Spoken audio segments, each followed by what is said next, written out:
گوہر بلوچ صاحب، آپ کے وزیر اعظم، آپ کے وزیر دفاع مسلم لیگ نون کے وزیر اعظم اور وزیر دفاع یا پاکستان کے، وہ کہہ رہے ہیں کہ خیبر پختونخوا اس کے مسائل ہم تو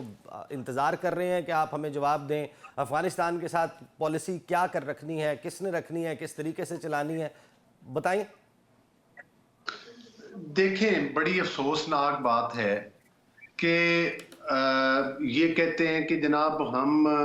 ایز اے صوبہ جو ہے وہ خارجہ کی وزارت کو بھی چلائیں گے۔ تو میرا خیال ہے کہ تمام جتنے بھی لوگ ہیں، جتنی بھی حکومتیں، تمام سٹیک ہولڈرز کو اپنی اپنی ڈومین میں رہ کے کام کرنا چاہیے اور اپنے گریبان میں جھانکنا چاہیے۔ اور اگر آپ اس طرح کی گفتگو کریں گے بھی تو آپ کو کرنے تو دے گا کوئی نہیں، چونکہ وہ آپ کا اختیار نہیں ہے۔ خاص طور پر میں سمجھتا ہوں کہ جو جس طرح سے پہلے بھی پورا نیشنل ایکشن پروگرام ہوا تھا اور اس کے بعد مشاورت کے بعد ان تمام چیزوں پر قابو پایا گیا تھا، جب ہم اس نعرے سے جب یہ باہر آ جائیں گے نا کہ خان نہیں تو پاکستان نہیں، تو میں سمجھتا ہوں کہ پھر ان کو احساس ہوگا کہ ان سے کیا غلطیاں ہوئی ہیں۔ لیکن یہاں پر ہمارا ذکر ان غلطیوں کا نہیں، یہاں پر آج ایک دفعہ پھر ہمیں متحد ہو کر بحیثیت قوم، ہمیں اپنے سیاسی اختلافات کو ایک سائیڈ پہ رکھ کے اس دہشت گردی کے خلاف جو ہے ہمیں کسی ایک پلیٹ فارم پہ اکٹھا ہونا پڑے گا۔ ہمیں تنقید برائے تنقید کو چھوڑنا ہوگا۔ ٹھیک ہے، بالکل تیار ہے۔ بطور نون لیگ آپ تیار ہیں اس چیز کے لیے؟ میں بالکل بطور نون لیگ بھی آپ سے بات کر رہا ہوں اور بطور ایک سیاسی کارکن کے حیثیت سے بھی بات کر رہا ہوں کہ یہ آپ کو یاد ہوگا کہ ماضی میں یہی کوئٹہ تھا، ہزارہ برادری کے لوگ شہید ہوئے، کتنے دن وہ لاشیں سڑکوں پر میتیں رکھ کے احتجاج کرتے رہے کہ آگے وزیر اعظم آئیں تو ہم دفنا دیں گے، لیکن وزیر اعظم نہیں گئے تھے۔ وزیر اعظم نے شرط رکھی کہ پہلے یہ دفنائیں پھر میں جاؤں گا۔ تو مقصد یہ ہے کہ یہ آج سوشل میڈیا کے اوپر اس قسم کی تنقید کرنا کہ جس کی سپورٹ جو ہے وہ دہشت گردوں کی طرف جا رہی ہو۔ آپ بلوچ صاحب، آپ اتفاق رائے کی جو بات کر رہے ہیں، اس کا مطلب آئی ہوپ کہ آپ کو اندازہ ہے، اس کا مطلب یہ ہے کہ آپ ایک اے پی سی بلائیں گے، آل پارٹیز کانفرنس، اس میں تمام سیاسی جماعتوں کے جو سربراہان ہیں، آپ کی طرف سے میاں محمد نواز شریف ہوں گے، ادھر سے بلاول بھٹو زرداری، آصف علی زرداری، اور ادھر سے آپ عمران خان کو جیل سے نکالیں گے اور ان کو بٹھا کے آپ اتفاق رائے پیدا کریں گے۔ آپ تیار ہیں اس کے لیے؟ دیکھیں، بات یہ ہے کہ نیشنل ایکشن پروگرام پہ نیشنل ایکشن پلان پہلے بھی ایک بار ہو چکا ہے، کافی چیزیں جو ہیں وہ اس پر طے شدہ ہیں، اور ظاہر ہے کہ اس کے اوپر صحیح معنوں میں اگر عمل درآمد ہو جائے۔ مجھے بتائیں، نہیں، آپ اتفاق رائے نہیں مانگ رہے، اختلاف رائے جو ہے وہ اختلافات بالائے طاق رکھتے ہوئے ایک پالیسی بنانے کی بات نہیں کر رہے، آپ کہہ رہے ہیں کہ پہلے سے ایک پالیسی بنی ہوئی ہے، اس پر آپ کو نوڈ مل جائے پی ٹی آئی اور باقی جماعتوں سے،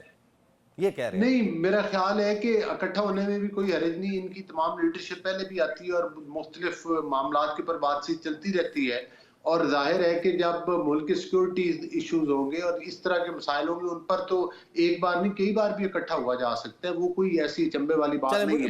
لیکن خاص طور پر میری ایک گزارش ضرور ہے کہ کے پی کے جو حکومت ہے بار بار حکومتی وسائل لے کر آپ اسلام آباد کے اوپر یلغار کرتے ہیں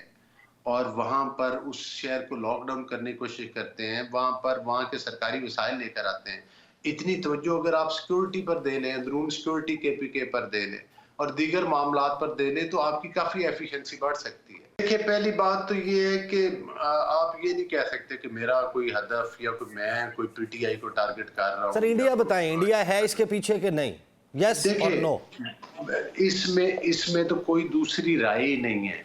جتنے ہمارے آج تک ہمارے ایشو، جو کلبھوشن یادو کہاں سے کا رہنے والا ہے؟ انڈیا کا رہنے والا ہے۔ اس طرح کے کئی ہمارے ہر دوسرے واقعے کے پیچھے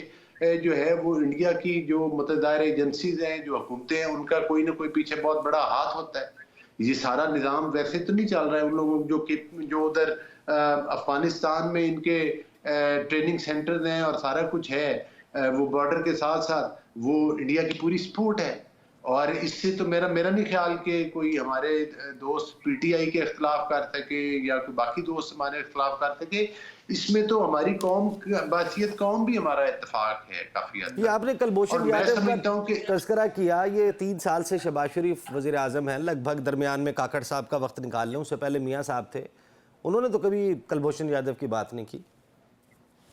نہیں، کلبھوشن یادو کی ہمیشہ بات ہوتی ہے، جب انڈیا کا ذکر ہوتا ہے تو کلبھوشن یادو کا بھی آپ ساتھ میاں محمد نواز شریف کا ایک وہ جملہ، ایک لفظ، ایک ٹویٹ، ایک بیان دکھا دیں جس میں کلبھوشن یادو کا تذکرہ ہو.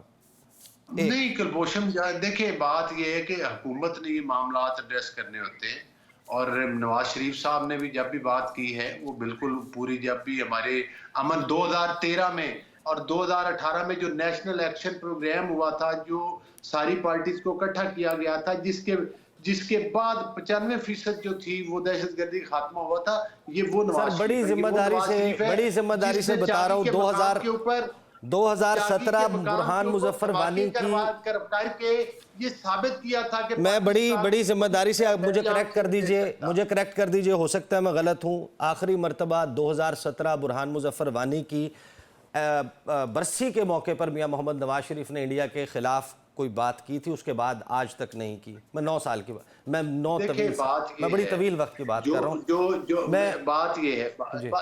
نہیں آپ جس طرح سے بات کر رہے ہیں، پہلی بات تو یہ ہے کہ نواز شریف صاحب اس وقت وزیر اعظم شہباز شریف صاحب ہیں، صحیح، لیکن نواز شریف صاحب وہ ہیں جب وہ وزیر اعظم رہے تو انہوں نے دہشت گردی کا خاتمہ کیا، یہ کریڈٹ جاتا ہے. نواز شریف صاحب وہ ہیں جنہوں نے انڈیا کے مقابلے میں جھوٹے بیانیے نہیں بنائے تھے، پریکٹیکلی دھماکے کر کے دکھائے تھے. اور صحیح، ٹھیک ہے، میں جواب لے لیتا ہوں. کوئی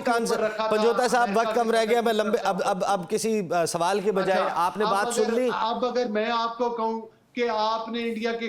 کے خلاف کب مذمت کی تھی، فلاں کب کی تھی، تو اس کا مطلب یہ ہے کہ یہ باتیں آپ کو شرارتن کر رہے ہیں، کوئی سنجیدہ گفتگو نہیں کرنا چاہ رہے. شرارتن نہیں، آج میں چاہ رہا تھا کہ آپ اس کے حوالے سے بھی لمکشائی کرتے ہیں، اس کے اوپر گفتگو نہیں آج ہوئی. اگر خدا نخواستہ یہ دہشت گردی کا واقعہ نہ ہوا ہوتا تو مجھے تو خود نہیں یاد کہ انڈیا کے خلاف کب بات کی تھی. جب کبھی بھی اس ٹاپک پہ بات ہوتی ہے، کوئی ریلیونٹ گفتگو ہوتی ہے تو اس پہ ضرور بات ہوتی ہے، ہر پارٹی کے لوگ بات کرتے ہیں. علی گور بلوچ صاحب، آپ کی حکومت کو کیا یہ ریئلائزیشن بھی ہے کہ یہ معاملہ پاکستان کی کسی بھی سیاسی جماعت کے جو اپنے سیاسی لڑائی ہے اس سے بہت بڑھ کر ہے، اور ملک کو اس وقت بڑا ہی شدید خطرہ لاحق ہے، خاص طور پر بلوچستان اور خیبر پختونخوا میں، جہاں میں یہ پتہ چل رہا ہے کہ الیکٹڈ سی ایم اور جو گورنرز ہیں وہ بھی اپنے علاقوں میں شام کے مخصوص وقت کے بعد باہر نہیں نکل سکتے؟ بسم اللہ الرحمن الرحیم. دیکھیں بات یہ ہے کہ اس میں تو کوئی دوسری رائے نہیں ہے کہ بلوچستان کا جو مسئلہ ہے، بلکہ پورے پاکستان میں جو دہشت گردی کا مسئلہ ہے، اور ہمارا جو دشمن ہے وہ جتنے مذموم وہ ارادے رکھتا ہے اور جتنے اس کے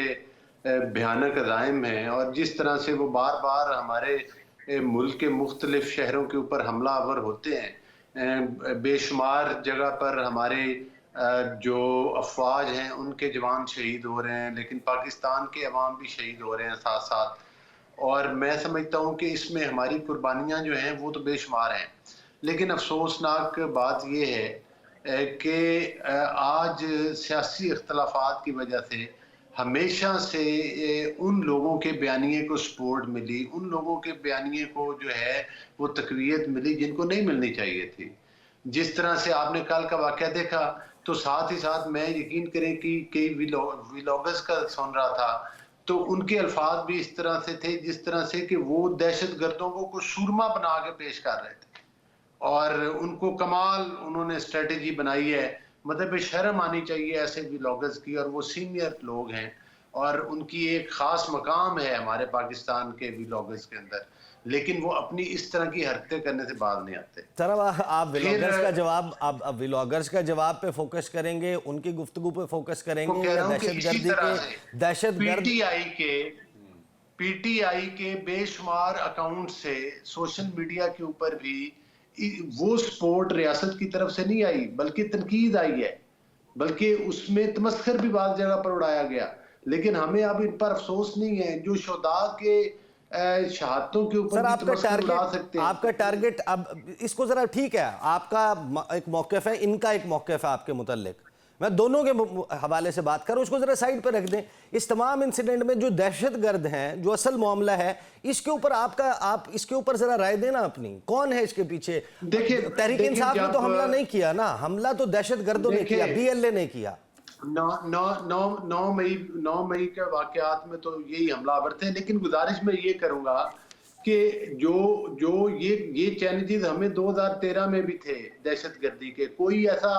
پاکستان کا گلی محلہ اور چوک نہیں تھا جو دہشت گردی سے محفوظ تھا. لیکن نواز شریف صاحب کی گورنمنٹ آئی, انہوں نے بہتر حکمت عملی بنی, اور الحمدللہ وہ 13 سے 18 کا جو ٹینیور تھا تقریباً 95% دہشت گردی کے واقعات میں کمی آئی تھی, 95%. لیکن اب ایک دفعہ سے پھر سے وہ جن بوتل سے باہر نکلا. آپ کی بات بالکل درست ہے, اور یہ ایک دفعہ سے پھر سے ہمارے لیے ایک چیلنج ہے. چونکہ بلوچستان دیکھیں نا, بلوچستان کی معدنیات, بلوچستان کے